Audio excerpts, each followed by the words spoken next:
right the first time. Oh my goodness. Right here. Bridge Caverns.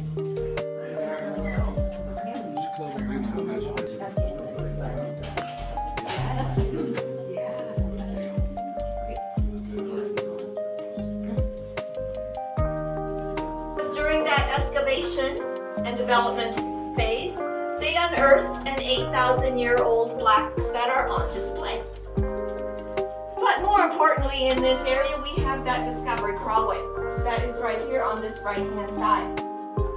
Those 4 cavers made their way through there to find the 2 miles of interconnecting undeveloped caverns.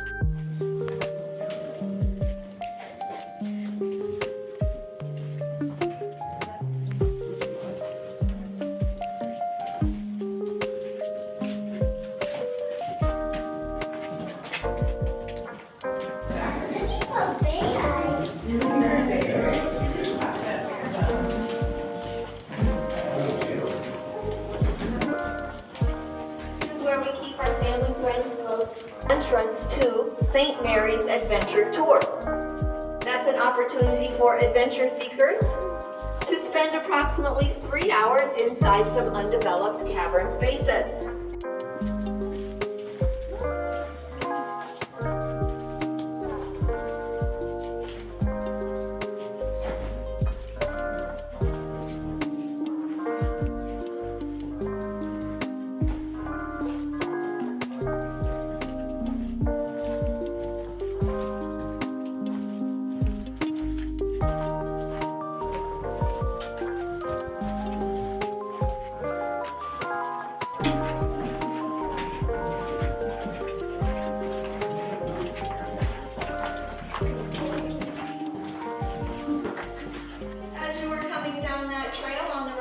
Side is the exit to that crawlway.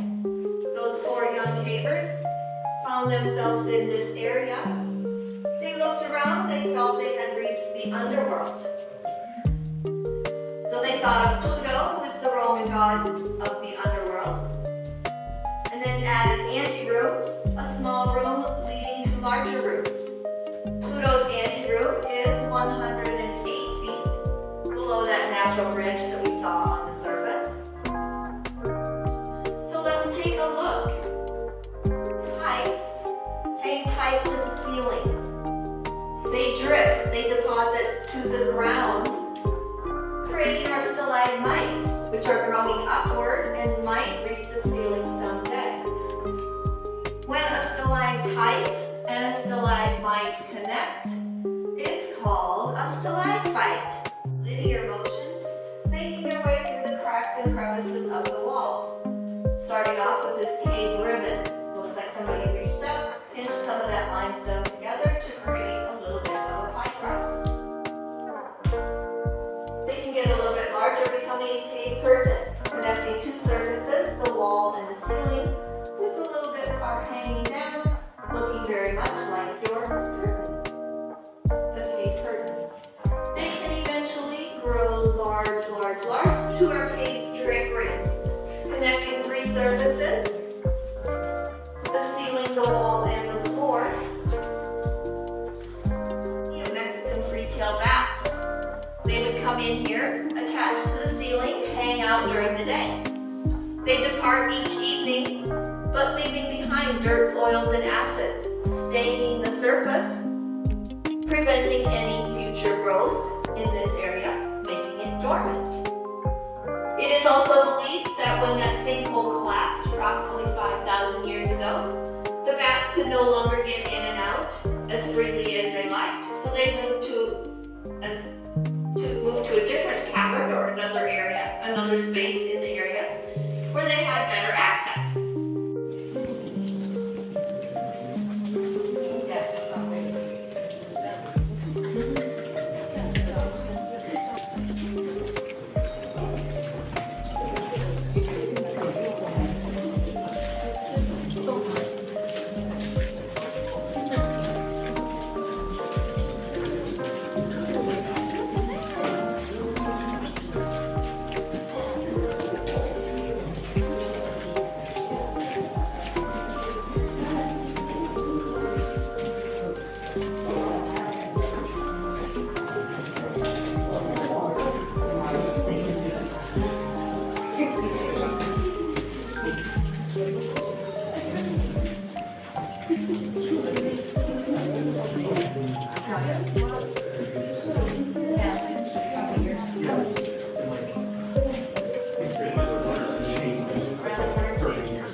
The characters from within those storybooks. So when they saw this showcase that we're looking at right there, they saw some tall formations that look like tree trunks. Tree trunks. Flowstones on the bowl surface right there resembled the forest canopy. So they thought of Robin Hood, romping through the forest, robbing from the rich and giving to the poor. In the center of the showcase area are some more tall, slender formations. These are called broomstick stalagmites. The water and calcite mixture drips from the ceiling, lands on the top of these stalagmites, making them taller, where they might reach the ceiling someday, but they're not getting any rounder, creating all the right conditions for the growth process to begin, and allows us to enjoy that growth process still today. How's everyone doing so far? Well, the next part of our journey is 211 feet. But I already told you, we're at our deepest walking point.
Below the natural bridge we saw on the surface.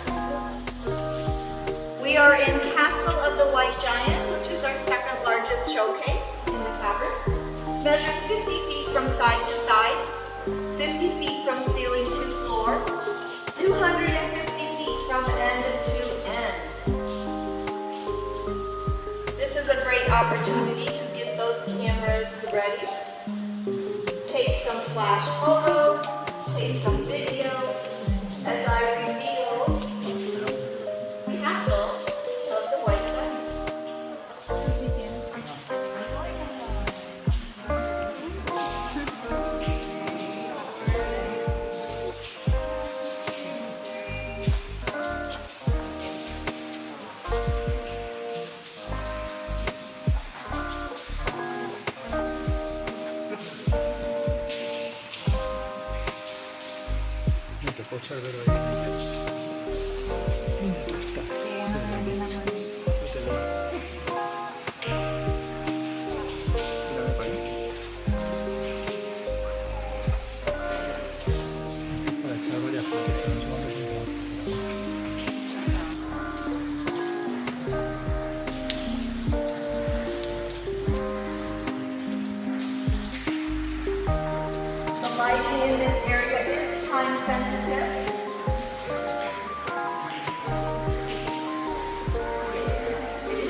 high back chair using the armrest and a footstool. Here's a side table for snacks and beverages.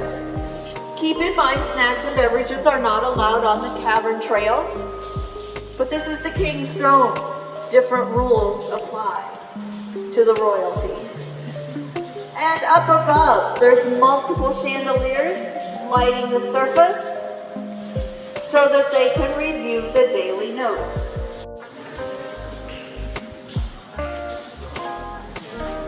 We're approaching Grendel's Canyon. Those 4 young cavers made their way through this canyon, getting to the other side. It is 207 feet below the natural bridge, and you probably already guessed, we're not going that way. But those cavers did and found their way on the other side. We are going to go up this trail where we have those stairwells. Again, this will be a 35 steps. Please take each step individually, one at a time.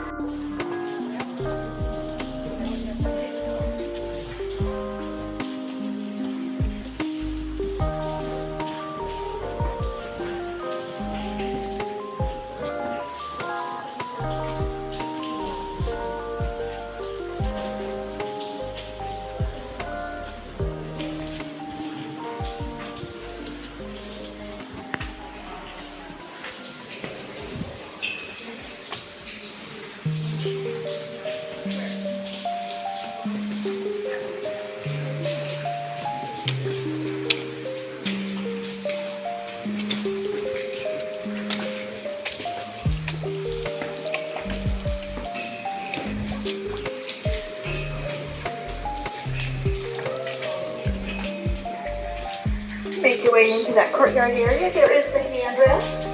You can follow the handrail to the opposite end. Just do not go past the end of that handrail. Me too.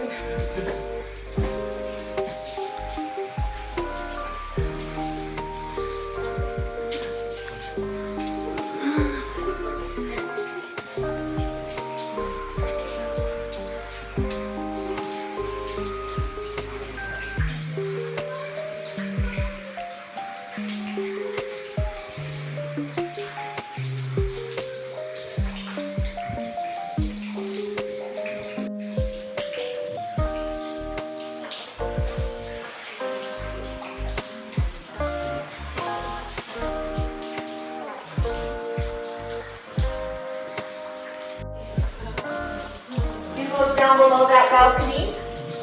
You'll see the water there. It is clear water.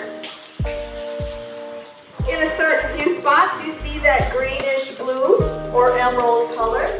That is due to refraction. That's the light bouncing off the cavern surfaces and reflecting to the eyes, creating the emerald green tint. The water temperature is about 50 to 55 degrees. It is natural spring water. It would be drinkable.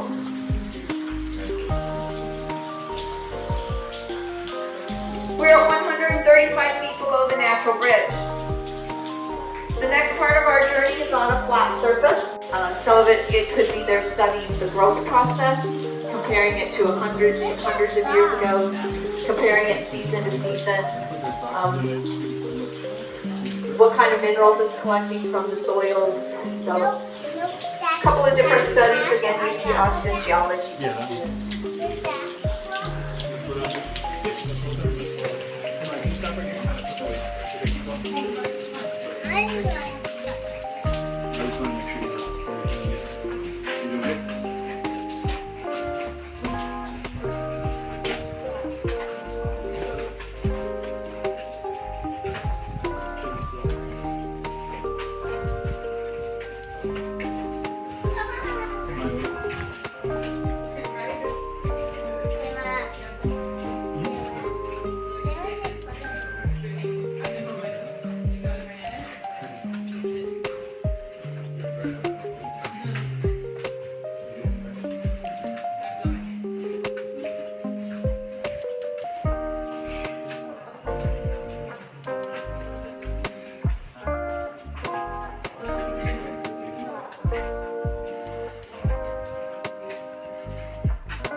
surface, allowing rainwater to flow in at a faster pace. As the water collected in this area, it provided a buoyancy force of support to that weakened ceiling. We will be going up this switchback trail, which will take us up 55 feet, which is equivalent to a 5-story building. So breathe in nice and evenly, and breathe out. If you become short of breath, pause, catch your breath, and then catch up to us. If you do feel unsafe or uncomfortable, please get my attention so that we can get additional support inside the caverns to help you out safely.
Creating our one large cavern showcase.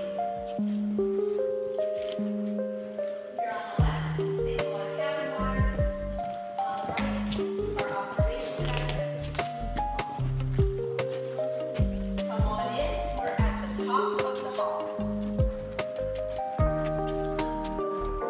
And here to the center of this showcase area where we have our king. Our mountain king is standing right here guarding several piles of bat guano. Bat guano is our scientific term for the bat. Well, this bat guano has been carbon dated. It came back as 15,000 years of age. Attached to the ceiling, they would hang out during the day, depart each evening, leaving behind those dirts, oils, and acids, staining the surfaces, preventing any future growth, making them dormant. As you look up at the ceiling, visualize to the outer grassy surface. It is 55 feet thick. In 1964, the tours turned around. They went through the whole cavern system again. They got tired. In 1965, they hired a crew to come in and blast our exit tunnel. So now that it's a nice little 85-foot trek uphill before you'll see light at the end of the tunnel. Once you are out there on the surface, there are sinks where you can freshen up. There are carts where you can possibly purchase some snacks and beverages depending on the time of day. It might be closed by this time or it's still open. Happy with everything? Please let us know that as well. If you have no further questions or comments, you are free to make your way up this trail. If the lights will go on. Yes. There are doors. They are unlocked. There are gates. They are unlocked. Just keep making your way out to the surface. Thank you all for joining us, sharing your afternoon here at Natural Bridge Caverns. It's been a pleasure.